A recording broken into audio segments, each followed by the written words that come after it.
how do we talk to a child about their feelings, their emotions, and how do we help the child to learn from those? Each of us have emotions and have feelings. We probably experience those 100 times a day as adults. But a child, they oftentimes, they can't understand what it is that they're feeling. And so how do we as adults play a role in that? Well, for one, is that we can help a child just to be aware of that feeling that they're having.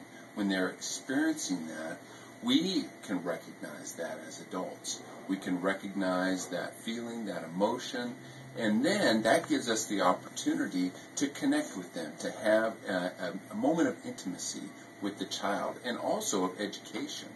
And so we listen to that emotion, we listen to what they're saying, and then we validate. And when we do that, we have to control our own emotional response. So if a child is experiencing anger, and anger is probably an easy emotion for us to talk about because it's one that we can all easily recognize. It's one that just kind of blurts out there. And so when we see a child experiencing that anger, we have to hold back our emotional response and not respond to how we feel.